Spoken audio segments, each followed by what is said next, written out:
Welcome to Power of Passion, the podcast from the Ferdinando and Luigi Innocenti Foundation, where we explore the power of passion and how what we love shapes who we become. In each episode, we sit down with someone who has discovered a passion that brings them joy, growth, and meaning. Together, we explore how passions begin, how they evolve, and how they help young people imagine new possibilities for their futures. However, today's episode is a little bit different. I am joined by Alex Jolly, who is the Partnerships Director for 100% Human at Work, a global initiative housed by Virgin Unite. 100% Human at Work is a collection of around 500 organizations who believe that the future of work is still being defined, creating space for those who are entrepreneurial, brave, and challenging enough to collectively find solutions that are good for business and good for humanity. Alex joined Virgin Unite after a decade working in the nonprofit space, exploring questions around the role of leadership in driving cross-sector systemic change. Alex's work is directed at global audiences, currently focused on bringing questions around the future of work to audiences in the UK, USA, Canada, and Australia. So Alex, I'm so excited to talk with you about AI, the future of work, and what this means for young people. Welcome to Power of Passion. Yeah, I'm very happy to be here. So we are going to dive right in with a big question right off the start. What do you think the future of work looks like? What should it look like? I guess those are two separate questions, but we'll start with Yeah, just a really small one to get us going. I love that. I think this is a topic that is being talked about a lot at the moment. And I think that's coming from a place of fear for most people. So either if you are a parent or a business leader who's being asked big questions about where should we be going as an organization, how should we be looking after our people, or you're a young person or somebody trying to even change careers who's looking at the landscape right now. And honestly, it's really unclear as to where you put your energy. If you're trying to upskill in what, if you're going to through education, what should you be aiming for? So I think that's why the topic has got really big. And sometimes that's really unhelpful because it means that we can't actually have a proper conversation. It's like when people refer to AI, like it's like one amorphous blob, and actually there's so much nuance within that and all the questions are different. So I guess the way that I try to think about it is the future of work is not something that is done to us. It is something that all of us can shape. And especially business leaders at the moment have an incredible opportunity to recognize the power and agency that they do have. And I think there's part of the conversation at the moment around, lots of powers being consolidated in a small group of people, many of whom are kind of in Silicon Valley thinking about the technology side. But actually all of us are in businesses using that technology. And so the future of work should be how we look at our current problems and our current setup, and then how we apply these new tools and think about how they work. And often I think that will come down to leaders having to be quite brave and understand, what do I stand for as a leader? What does our organization stand for? But I think that I would look to the next generation that's coming in looking at the future of work, and it definitely isn't what we've had before. So kind of the old paradigm of, COVID changed it anyway, but there is a fundamental shift coming, which can happen to you, or you can be part of what is built. And so I think for the future of work, if I was a young person looking at it now, I say as if I'm aged, still youngish, but I think there's part of it, which is how do you think about the agency that you want to have as part of your career moving forwards, and recognizing some of the skills that you already have or you would like to hone, and think more about how those could be applied to add value, to solve problems, to connect the dots in a new way, rather than I think I want to go into accounting or I want to go into marketing. So I think those kind of roles and teams are going to start to look very different based on the technology we now have access to. So I think it's a little bit about agency. It will be a world of work which is augmented by technology. I think you would be silly not to be responding to it. But then there are also a lot of sectors like tourism or the care industry or healthcare. They're booming. Those are human to human. And actually there's a real separate conversation about the different industries and what the future of work looks like in each of those. And actually would love part of our work at 100% Human is how do we bring together those different industries to have those conversations so it's a bit more nuanced and not just doom and gloom and, fear. Yeah, no, definitely. And I think that was a wonderful segue into my next question, because this podcast is all about passion. And I know that the Ferdinando and Luigi Innocenti Foundation do so much around joy. So I think this topic can sometimes be really difficult for young people to talk about. We've seen lots of controversy around it, but at the foundation, we've been considering what AI will mean for young people, the good and the bad as it grows. And you've shared with us some really valuable insights to help us with this thinking on your blog. Thank you so much for writing that. And that's a guest blog on our Substack. Your blog suggests that young people are leading and acting as architects as AI develops. Can you tell me more about that? Yeah, so I think it's more of a hope than a current reality. So if I'm thinking about the future of work, I'm thinking about AI, and I'm not an expert in AI at all, as many people will be. I'm trying to learn as things develop. When I think about new aspects of my work, I'm trying to kind of pick things up. But fundamentally, I have been working since pre-COVID, and so I have a sense of what work is. And I think that is the fundamental issue, that if you only have people who have been in the world of work for a long time, making decisions about what the future of work looks like, people are super busy. Giving yourself the space and time to step back and take enough of a deep breath to be able to imagine a different future of work is so hard. And you have to be really intentional about it. But then we have a generation of people that have grown up in a totally different environment, a completely digital one, who have been through some big things, both kind of geopolitically, societally, who are now looking at what work could and should mean for them as people going through life and building lives and loves and joys and whatever it might be. And they will be able to imagine a world that is so different to the one we have now. And I'm not saying it's easy for us to change those kind of systems, but it's also not impossible. If AI is changing everything anyway, why can't we use this moment of kind of everything being thrown up in the air to think a little bit differently and a bit more intentionally about how it lands? And I just really believe that having young people as part of that conversation, and not as kind of a nice add-on halfway through the conversation where you go, all right, let's stress test this with some token young people. How do you actually bring in voices from the beginning when you're thinking about design? How can you be humble enough to say, I actually probably can't imagine what this could be, so let's treat this as quite a creative exercise. And it's not saying hand all power over and, we're not thinking about the operational realities of our businesses, but actually what would happen if we got super creative with it in our teams, in our organizations, in our industries. And also, this is a future that the next generation will be living through. So kind of how dare we try and have that conversation without the people that are going to be part of it? So I think that's kind of the idea. And I guess the concept of being the architects of it is, in my mind, again, also not an architect, but that sense of kind of what's the framework. It doesn't have to be all the nitty gritty. It's not all the specifics of what it actually looks like. But what are some of the big questions we want to ask about how we want to work and where and in what way, and what skills could we and should we need, and could those be transferable? And do we all work full time, or do we work multiple jobs in different disciplines? I think there's a lot of creativity that we could play with, but it requires big thinking, and also for organizations to give their leaders enough space and time to ask those kind of questions and create spaces where they can do that, and with other leaders that are going to challenge their thinking alongside working with young people on it.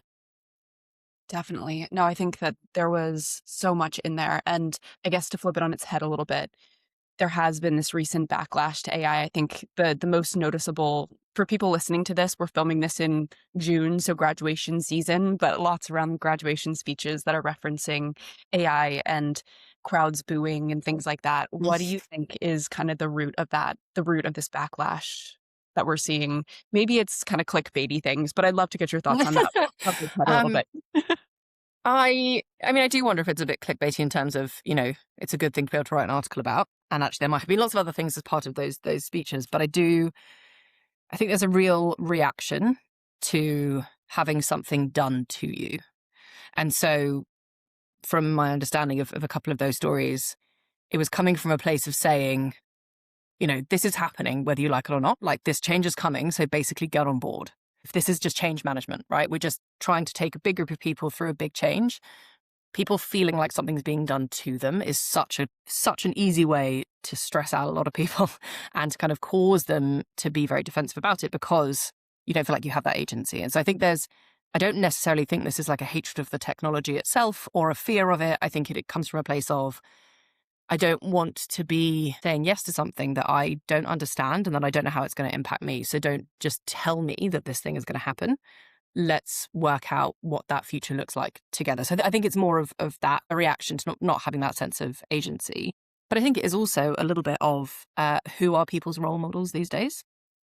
And there are, obviously in that kind of environment, you have those kind of big famous leaders who come in, who have achieved a lot and done a lot. But I think there's also an opportunity now for us to think about who are we all looking up to? And actually, those might be entrepreneurs or small business leaders or leaders who are really taking a values-based approach to leadership, or something that is less big, shiny, and more people that are really concentrating on what do I have power over? How do I think about this intentionally? And yes, if technology is coming, how do I keep people and humans a really core part of that work? And I think there's a couple of those questions that are starting to be asked about, do I have to just agree with everything you're saying because you're the person who's on the stage? Or actually, can I ask some bigger questions about what's the life that I would like to live? And therefore, who do I want to be looking up to for that? So I think there are a couple of things as part of it, but I don't think it's just like blanket, like technophobia. No, definitely. I think that makes so much sense. And I'm gonna again kind of flip us to a different a different track here. You get back to kind of the theme of passion on this podcast. You have a passion, which I would love for you to talk about, and then I'll bring us back to the topic at hand. But you're in a choir. Can you tell me a little bit about the role that plays in your life? Yeah, absolutely. So I think that this current choir is kind of, it's a new version of an old hobby. And I will quickly caveat by saying I'm not a very good singer. I just love it. That is good. That is that works. So I think fundamentally that's sort of where like passion lies, right? Like you find something, and it is usually when you're quite young, you'll have access to things. So as like my sisters would always kind of mess around and be singing, or like in the car, you kind of, belt out a show tune or whatever it is. It doesn't sound good, but I'm having a good time. And I think that has got more and more important as I've got deeper and deeper into my career, because sometimes, especially these kind of conversations, can feel really big and really heavy. And it's sort of the same in any career, because if you care about the work that you're doing, you're always going to be putting effort into it. So it's really important, I think, to have something that forces your brain out of that way of thinking and working. And, for some people that might be hiking or gardening or whatever. For me, it's singing. And I think the reason it's a choir is because I like that sense of community. And I kind of feel like a big part of this conversation is fundamentally about how do we keep all of the joys of what it is to be human alive and core to all of the way that we're all living as we, as a society and world, move into a much more technological age. And that will be different for each of us. But I grew up in London, so finding those pockets of community were really important to me. And so being able to do that alongside something that I also love to do, so sing. And, my current choir, we're doing the closing number from the Hilary Duff movie. This is not a serious choir. It's really fun. I think it allows you to take that deep breath and reground yourself into something that feels like you're just having fun for fun's sake.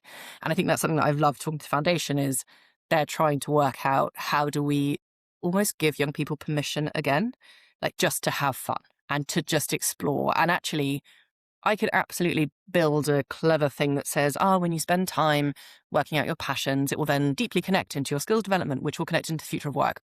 Sure, it will. But fundamentally, it should be about working out who you are as a person, what brings you joy, because life can be really complicated and there will be highs and lows throughout it. So I think whatever you can find to hold that thread of joy through it, and that will be very different for each of us, I think is really, really important. And when you're passionate about something, you often will push yourself harder to get better at it and probably fail quite a lot and learn how to deal with that. And for most of us, our passions will find us in different rooms and societies and communities that we might know. And that gives you that space and time to go, okay, I don't know if I agree with everyone that I'm working alongside on everything, but actually we really bond over this one thing. So maybe part of the being a human is not agreeing with everyone all the time on everything. And that's okay. And so I think there's all of these life lessons that come from doing something purely because you love it and not necessarily because it's in service. But I think businesses and kind of the world of work and the job market is doing young people a massive disservice right now, because even people that I'm working with now saying that they feel guilty if on a weekend they're not thinking about like, okay, I haven't applied for that thing, or how is this, how am I building more skills to be able to, that's exhausting. But part of that is the narrative that's coming from businesses to say you need to be bigger, better, faster, stronger, constantly. And so I think there's something about the narrative that needs to come from businesses, but also the agency of young people to say, do you know what, I love playing guitar and I'm doing it because I love it, not for anything else. Do you know what I mean? I love that. No, I think that that makes so much sense. And you talk more about that in the blog, and that will be in the description. Just a little plug for everybody to check it out. My last question for you to close us out is a little bit of what you just touched on, but I would love for you to go a little bit deeper. What role do you think passions and joy can have in a future world where there is AI, where there's further developing technologies? What role do passions and joy play? Big question there, but tell me your So I think it's been really fascinating. I've been really lucky in my career to date to work alongside people building communities of whether that's leaders or organizations. And so often, I think when you see something written or you hear somebody, you have a sense of who they are as a person, but you kind of end up thinking about them as their job title first, especially if we're thinking about the world of work. And the second you peel back even kind of one layer and you meet them as that individual and that person, you get a better understanding of how complicated life is, good and bad, and how big their job is and all of that kind of stuff. So I think if I can take any lessons from what I've learned over the last kind of couple of years, it's that we need to look at these big problems in the world, not as a big issue that no one person can wrap their hands around, but actually as what are the kind of composite parts of it. So if I'm thinking about the work that 100% Human does, we are bringing together small groups of businesses to run experiments on different ways that the future of work could look, for example. And those are quite big, quite serious conversations, right? We're bringing people together in person, in rooms, to fundamentally talk about the infrastructure of work. And, I can imagine to a lot of people that doesn't sound very fun. I love it. I think it's amazing. But so often the conversation starts at a place of, yes, let's talk about the macroeconomic something, and very quickly moves into, I need to make some decisions because my kids are in secondary school and I have no idea what the future looks like for them. Or it will be, I've got nieces and nephews, or my neighbor's really worried about her kids. Like, it so quickly comes back to the core of being human and wanting to be able to do things well and for other people. And so I think there's a really important part of that is that if we can accept the idea that humans will always find a way to bring this back to being human, then there's a really big part of being human that is about passion. And I think it's quite a funny word. It will land differently in different ears, I think. So I'm English. Arguably, stereotypically in the world, we're not known for being, wildly passionate in what we're doing. But I mean passion in terms of something you're really passionate about. And it might be a really particular part of history that you know a lot about. It might be the music of a certain band. Like, it doesn't need to be loud and showy. Passion is just like that feeling inside of you of like, oh, this is really fun and I'm really happy doing this thing. And I think finding enough space for, yes, young people, but also really tired, busy leaders to also just give themselves that little bit of space and time to think about what makes me really happy. And at different phases of life, that will change. So it doesn't have to be one big thing that continues through your whole life. So it's about spending time with people. Sometimes it's about being alone. It's giving yourself these moments and times. And I think it's going to become more and more important as we are spending more and more time in a digital realm, especially through the world of work, that we very intentionally create the structures by which we can tap into those moments of kind of very human passion or joy or whatever it might be. And I think, you mentioned earlier that we're seeing a little bit of a backlash to this work. I think there is going to be a real resurgence of human moments. Like, there's an incredible salsa class that happens in the centre of King's Cross once a week. And everyone just turns up and suddenly Coles Drop Yard is transformed. And it's those kind of moments that I think are full of love and joy and happiness. And I think those kind of things we're going to see more of. But for those who might find the thought of dancing salsa in public horrific, there will be more personal moments quietly. I think it's just about very intentionally engineering them. And that's really hard. I also really struggle, but it's important. So I think, finding those moments at the core and then building everything else around it, hopefully will make us all a bit happier.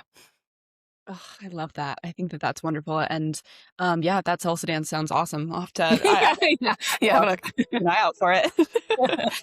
Thank you so much for sharing your thoughts with me, Alex. This has been such a wonderful conversation, and I think we could probably go on. So we'll see if the Ferdinando and Luigi Innocenti Foundation wants a part 2. And if you're listening to part 2, let us know. But thank you so much for joining. And thank you so much to everyone listening. As we mentioned throughout this episode, these ideas about AI, joy, purpose, passion, and the future are all still evolving.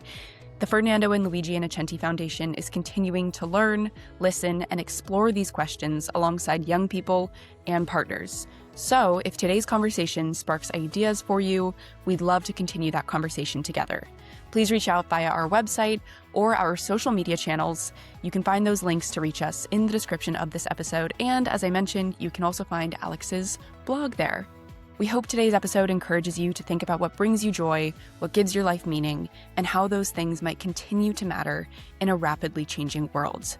Join us next time to hear from another guest about another passion and another way young people are shaping their futures.